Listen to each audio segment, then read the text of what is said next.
Miarabantsika hatrany betsaka ny zavatra efa hitantsika teo aloha fa mbola ho betsaka koa no hitantsika ary androantsika dia andeha hijery manokana mikasika ny ilay vehivavy tao anatin'ny fahakiviana sy ny zava-tsarotra sy tokantrano mikorontana. Laharana faha-efatra tsika izao ao anatin'ny lahatsoratra Fivoahana amin'ny zava-tsarotra. Manasantsika. Vehivavy iray tao anatin'ny fahakiviana sy tao anatin'ny tokantrano mikorontana. Elikanasiana dia mpivadiny fankatsy ary nanantena azo taranaka.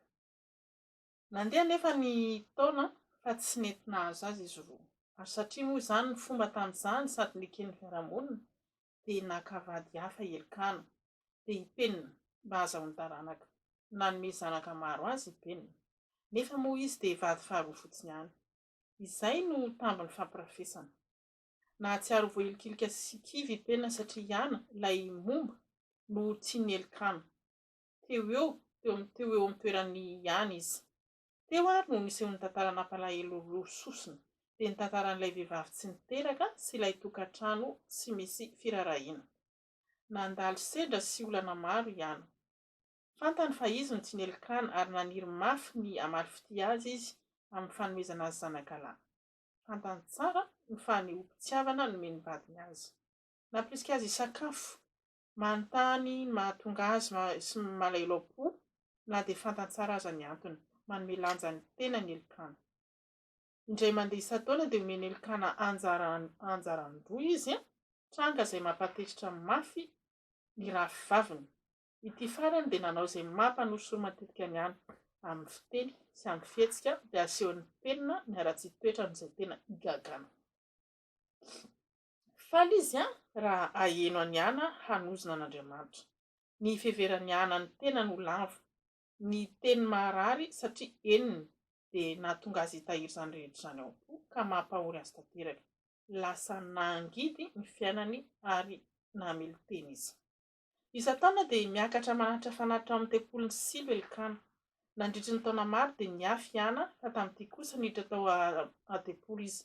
Naka toerana manokana nanapa-kevitra ny antso an'Andriamanitra. Marary loatra ny fony, efa tsy zakany intsony. Tao anatin'ny fahanginana sy nandritra ny fotoana maritra no namborahany izay amin'izany tamin'Andriamanitra. Teo no niseho ny tsy fahatakaran'ilay olona fahatelo dia nisorona tompon'andraikitry ny tempolo.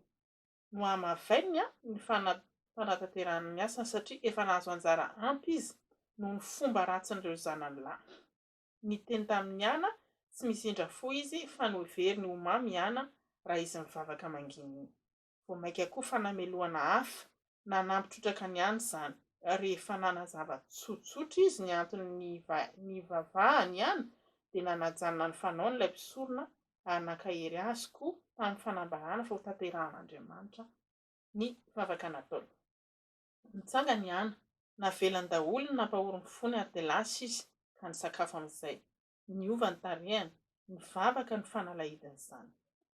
Tao izy no nitaraina, nanaiky ny sitrapon'Andriamanitra, namboraka ny faniriky ny mafy tao anatiny dia ilay fanohizana ny aina amin'ny analan'ny zanakalahy.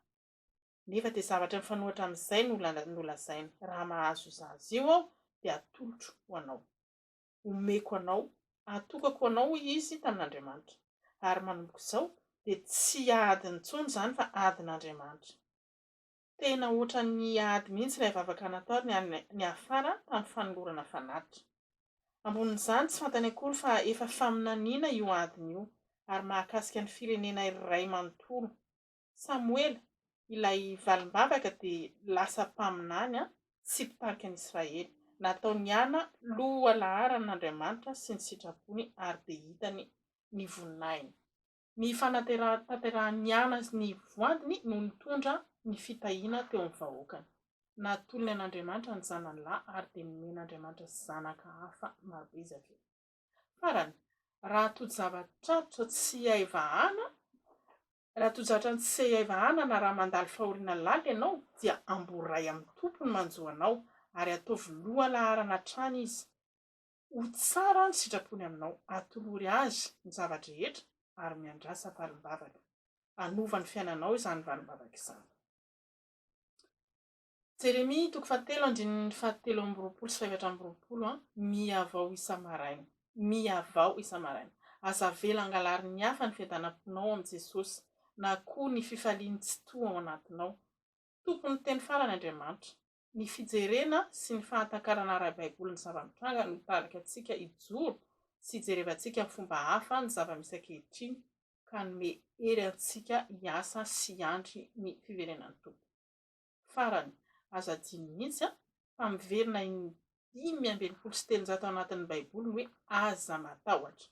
Aza matahotra. Aza manaika ankivin'ny zava-misy fa ampandohalio izany amin'ny alalan'ny fahatokisanao an'Andriamanitra. Ny fiadanan'Andriamanitra izay mihoatra noho ny fahalalana rehetra dia efa nomenanao.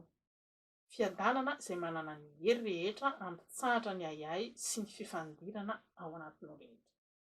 Ny tantara dia afaka tohizanao ny famakiana ny lohan-kevitra na koa afaka vakianao any aoriana.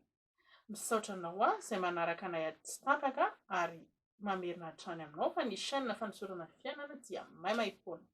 Manasa antsika ary tolory an'Andriamanitra ny fonao sy ny fitiavanao ary minoana azy dia ho hitanao fahivan'ny fiainanao.